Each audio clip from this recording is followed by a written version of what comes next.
Hey everyone, I'm back again. This time I'm in a suburb called Wellard, which is in Perth, which is in Western Australia.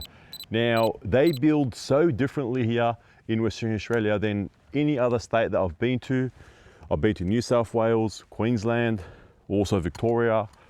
Everyone builds differently. However, you still have to adhere to the Australian standards and national construction codes. I want to just touch on a couple of points because I am running out of time. Now, the way they build here is cavity masonry, which is double brick here. And you can see this is considered a class A soil type for this site.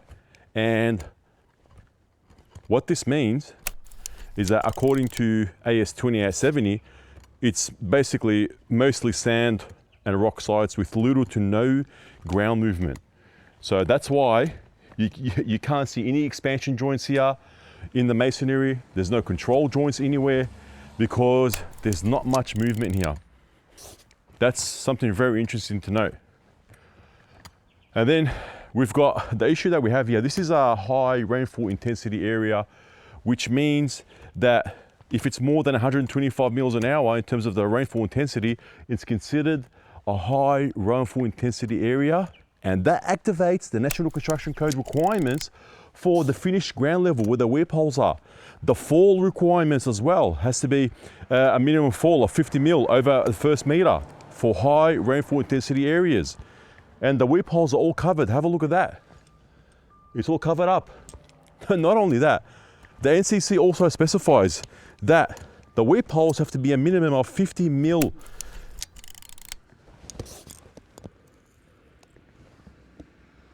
Look what it is here. It's around 12 mil.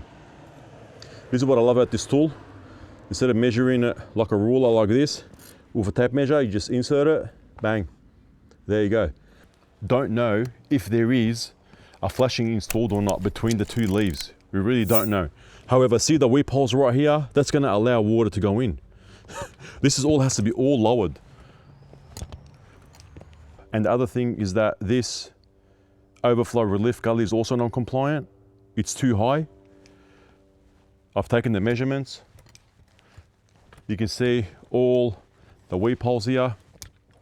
Non-compliant, non-compliant, non-compliant. Has to be all lowered. Instead of allowing the water to come out, it's actually gonna allow water to go in. So there's a massive problem right around the whole building line. For example, let me show you what actually happens here. This is the gutter. Water flows this way, and then it has to make its way inside this outlet. Look how water's ponding all the way here. And also, this is non-compliant as well. Should be a pressure flashing installed. So it runs through and then all the way down. This is very problematic. If this gets blocked, all right, fair enough. The water is going to discharge from here, but also if there's any leakage in the connection there, it's going to start to accumulate and deteriorate the eaves. You saw from that house over there, it's already failing. That's why it's a bad idea. Now let me take you to the other side. This is the boundary wall. Look how they've done it. This gutter right here, they've just put an outlet on it, no spreader, anything like that. The roof discharges into it and then it runs back. Actually, there's some ponding water over there. And then it just shoots out like this. So this is in breach of the standards. This section here is also in breach. There's no anti-capillary break, non-compliant. And I think the landscapers came here and did this landscaping while we were here, but there was some rubbish here. Let's see if yeah, there you go. They just chucked it on top of the rubbish. And like I've got photos of how it was before. There was some rubbish here as well. Yeah, there you go. Just rubbish. Yeah, covering rubbish up with mulch. Wow. Oh, let me show you inside. I really want to show you guys the difference between what we see all over Australia and here, Western Australia. Apparently, this builder is not bad. There's worse than that. But let me show you what this guy's done. Before we go in actually, see this gutter right here? Where the hell's the downpipe? Oh, don't worry about that. They've got a pipe that goes all the way through to the other gutter. Look at that, very creative. Very creative indeed. Look at all the building debris and water ponding. Pretty bad workmanship. Let's see the amount of water there is here. 25 mil of water ponding. Well, one of the reasons why this is the case is because there's actually a fall this way instead of the other way. And then you've got that obstruction right there with that little pipe. These guys need to think about the way they do their drainage design. And that's why you come across things like this where the water has to make its way through a pipe and then come through here and then go all the way here and start discharging all the way into the ground right here. I mean, this has to be reconsidered, reassessed. A lot of work to do here. This is made out of brick, but look at the render how straight it is. Guess what they do here? And this is something that I want to share. They actually laminate a piece of cement sheet between the brick and the render, and then they just render the actual cement sheet. Have a look what they've done.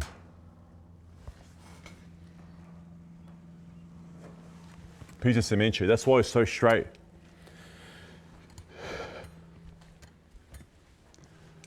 This side as well.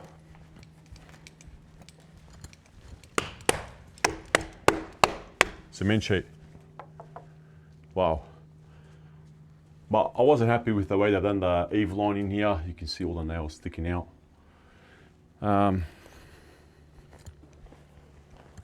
Roof here, all pitch roof. No box cutters, just hips and valleys. Non-compliant flashing installation. You can't be more than 40 mil apart as per the NCC requirements. So these guys have to come back and fix that. Have a look. There you go.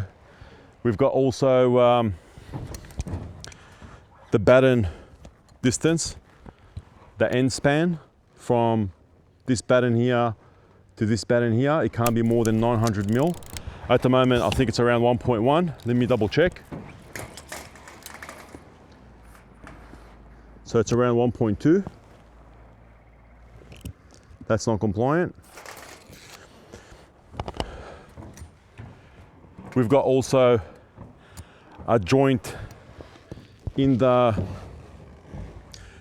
valley gutter right there. That's not been, there's an overlap right here and it hasn't been joined properly. So that has to be fixed as well. Non-compliant. And it's all common throughout. So that's what's going on with this roof. And take a look at the neighbours all the way around. Not even one box cutter in place, mate. Very unfortunate. But let's keep going. So what I'm going to do, I'm going to actually go around a couple of homes here and show you guys that this is very common around here. And you can see already why it's ineffective, because it causes leaks. Let me show you. So let's go around and have a look. We'll go for a little walk. Let's go.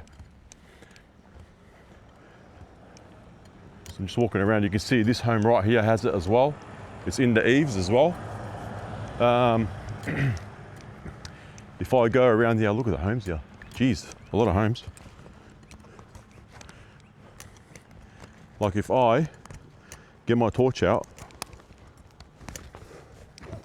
and I just shine my torch right here, you'll be able to see a bit of staining going on already. Let's keep walking, see if I can find anything else. Obviously this is just garages here. Have a look here as well. We've got, see the outlets, how they just discharge straight into this outlet. Let's keep walking around. It's everywhere, it just discharges straight. Like that. It's common everywhere like this. Everywhere. Have a look. Right there. Everywhere. All right, I better go the other way now. So what I'm gonna do right now is I'm gonna have a quick walkthrough inside the home, show you guys what this builder's done, and see if we can find the non-compliant items. So let's go. All right, have a look. Okay, floating floor, builder's range, carpet is builder's range, one downlight, thank you very much. We've got basically like a little sink area right here. The waterproofing here is non-compliant. I know I always talk about waterproofing, but it's so important because it is one of the most common items that I see, and it's the most costly. So it costs a lot to fix. To give you guys an example, this is what they've used here. They've put that like this, and now what I'm about to do this, all right? Underneath here, they've just put a tile trim. I can't see any membrane termination. There's no, so basically they've embedded this architrave into the tiles, and I can't see any waterproofing. And also have a look, when I put this inside, you can see my little pin right here, my little tool. You can see my little tool coming in and out. Basically, it's just a tile trim. There's no waterproofing here. This is basically in breach of AS 3740. The water stop here to the opening is non-compliant. There's no waterproofing there. And then we've got enclosed shower. So you'll be having a shower. You're like, yeah, sweet. Let's splash some water on the towel. Like, what an idea. This shower area here, it's a set down. So what I've noticed that it's actually a set down, and it's 15 mil set down, so it is compliant. So this shower area is compliant. However, there's some building debris inside. There's some sand that's throughout the whole job. So they got to jet it all out and clean it. It's not compliant. And would you have a look at this little thing right here? It's a doorstop. Never seen it before. You watch all the builders in Melbourne start to buy that now. Got to cut costs somehow. All right, we've got the smallest kitchen I've ever seen. Oh yeah, and the builder gave me this tape. He wants me to mark all the non-compliant items. I said, mate, I need a box, mate. And here's your pantry. And guess what? Here is your laundry. There is your laundry with no cabinets anywhere. So you got to store all your stuff on the floor. The floor here is level, unbelievable. So I was really happy with the floor level. I couldn't find any deficiencies in the floor, except there's missing trim right here. The floating floor has been installed in a nice, compliant manner. I really liked it. We did a full floor level survey here. It's level. The paintwork here, like, have a look at the paintwork. It's one of the best paintwork that I've seen. Have a look. Under critical lighting, I couldn't find that many faults. It is so good. I really wonder who the painter is. I told the supervisor, please call the painter. I want to meet this guy, man. And he's apparently going to come soon. He's going to come. So I want to see who the painter is. We'll put him on the video and see who it is. So let's keep going. But I was really impressed. Like, this painter was so good that he even painted the hinges. Look at this. He sprayed everything. The tops and bottoms of doors. I mean, this guy, man, look. He's painted everything. He bloody sprayed everything, mate. Unbelievable. And then, so every bedroom here has an ensuite. The floor level openings are all non-compliant. There's not much for me to pick on here. I was really impressed. The walls are all level. Like, I'm gonna grab my level right now and show you guys actually.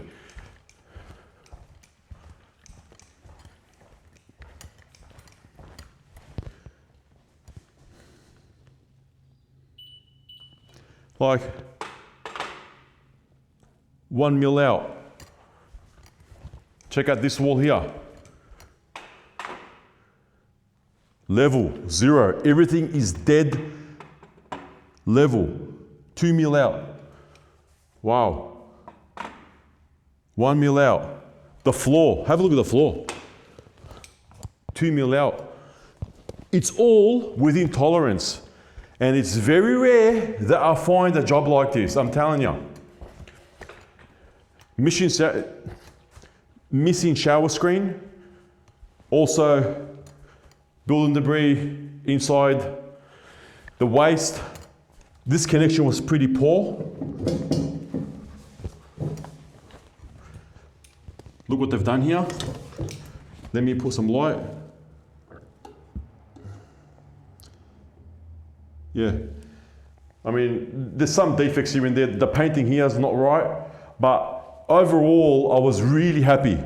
I was really happy with the painting, really happy with the tiling. It's all level.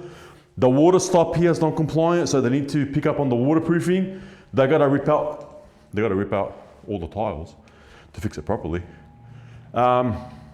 We scanned the whole house, so couldn't see any water ingress. Ceilings level.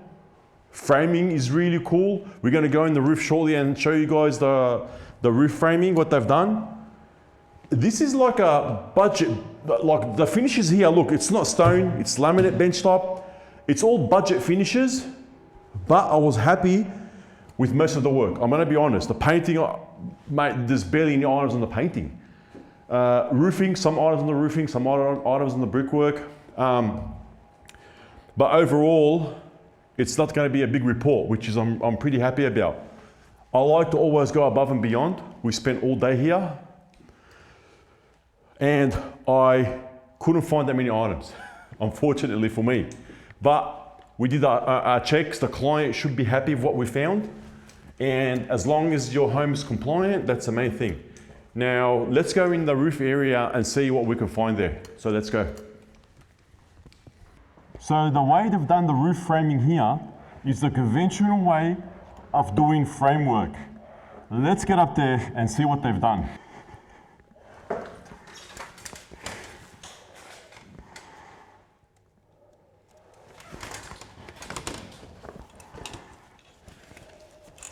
All right.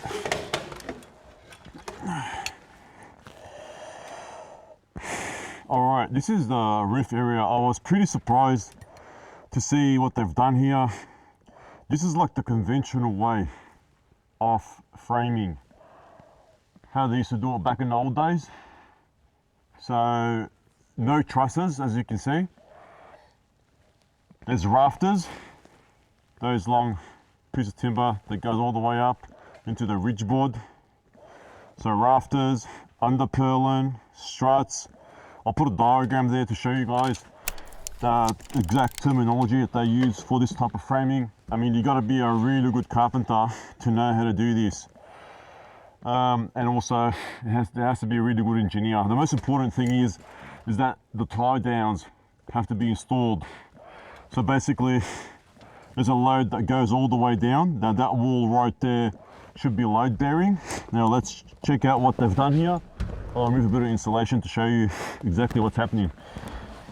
So if I remove this insulation, have a look. So this wall now is load bearing. There's a load that goes all the way down here, and then also they've strapped it correctly as well. Have a look. So these guys have done the correct thing. So I'm going to show you guys exactly some other items as well. A bit of rubbish there, but just take a look. Let's have a scope of the whole area and see what they've done. Everything's tied down. They've done a really good job. You can see how they've also ducted out the extraction fans. They've done the right thing. Look, when something's done correctly, we want to say, hey, these guys have done. I'm really surprised that the frame here has been done right. So these guys have done a great job. We've actually forwarded the picture to our engineer The engineer confirmed that it's done as per the engineering requirements, AS 1684. They've done a really good job. So I'm going to take you guys around the frame just to show you how they've done it. Insulation is done correctly. There's no split insulation. Let's go all the way. I want to show you guys other areas. All right, what we have here, I'll give you an example. This beam right here, this beam is called a strut beam, and those two timbers, those two struts they call them, it's a fan strut, load bearing point onto this strut beam. Basically, look how good these guys are, for real. On AS 1684, it states that mid-span there's supposed to be a clearance underneath their beam of 25 mil. Now, if I put my little ruler right here, we will see that they do have a 25 mil clearance. Take a look, right there, 25 mil. Not bad. Done a good job. Now let's check the others and see if we can find something here, mate. There's another strut beam right here. Let's measure that and see what's going on.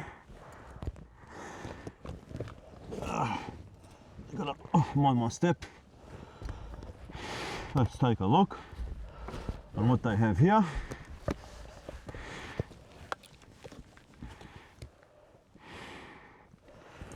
Hanging beam right there, a strut, underpurlin, rafter, strut beam. Let's have a look. It's 20 mil, non-compliant, mate. I got these guys. I knew I could get them. And you're allowed to taper the end of the beam like that to get a good connection. It's in the standards as well. I'll leave an extract. But cables right there, the electrician is non-compliant. There's no supports. Has to be clipped as per AS 3000, non-compliant. These guys have done the tie downs pretty good. Have a look. Tie downs pretty good. I mean, I'm gonna scope the area even more, try to find these little items like that, because it's not gonna, I mean, look, it's non-compliant and the homeowner needs to know about these items. I just wanted to share some of the things I've done here, like probably one of the best roofs I've seen. All right, let's keep going and see what else we can find in this house.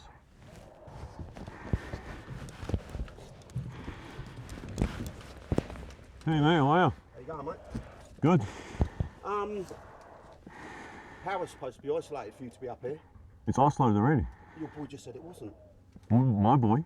The lad downstairs? No, the electrician is here. He just left. The electrical guy is here. There was an electrician just right here. He should have isolated it as well. Yeah, he just turned everything off. But the light switches, the lights are on, aren't they? Yeah, lights on, but he turned everything else off. Oh, right. Okay. Yeah. Oh, cool. And he Right. installed also, he installed this other device as well for the irrigation system. Okay. Yeah, he just installed it now. Fucking Sparkies. Well, he goes, it wasn't his job, he just came here. Yeah. How are we going? All good? Well, yes, it's, the roof's pretty good actually. Yeah. Yeah. Yeah, well, I know, I heard from so I'm the area manager. Yeah. I heard from the supervisor, you guys are from over east, so Yeah. there's two main engineer companies here. There's Prompt and Struct here. Yeah. Most people use Struct here, but we're on a Prompt, so our engineer is slightly different to what the others Yeah. are. So yeah, I can see you using a more conventional roof instead of trusses, you know? But hardly ever use. We only use trusses really if we do 2 stories here. Why? Why is that? Is it because materials or cost? I'm from the UK. I'm used to trusses. Oh, myself, yeah, but yeah. come here and everything's a stick Yeah. roof. Yeah. But yeah, it does seem to work. Yeah, look, as long as they know what's going on and everything like that. I had a look at the tie downs in the garage. That's done properly because sometimes I stuff that up. Yeah, had a look at all the tie downs for the struts, the underpurlins and everything like that. It's done properly, man.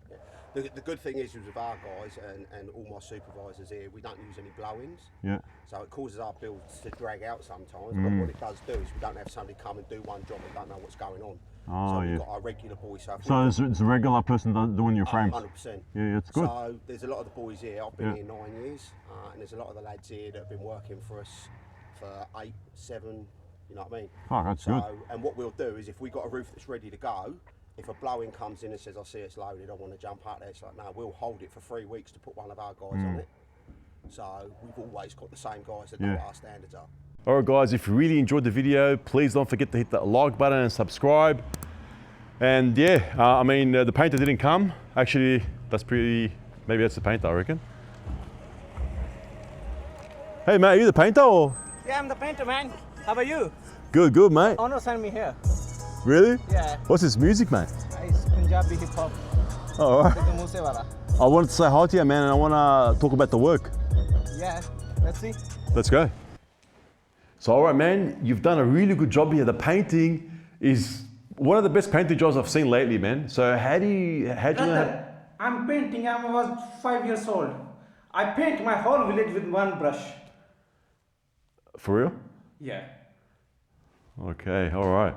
It's a pretty good job, man. Thanks, brother.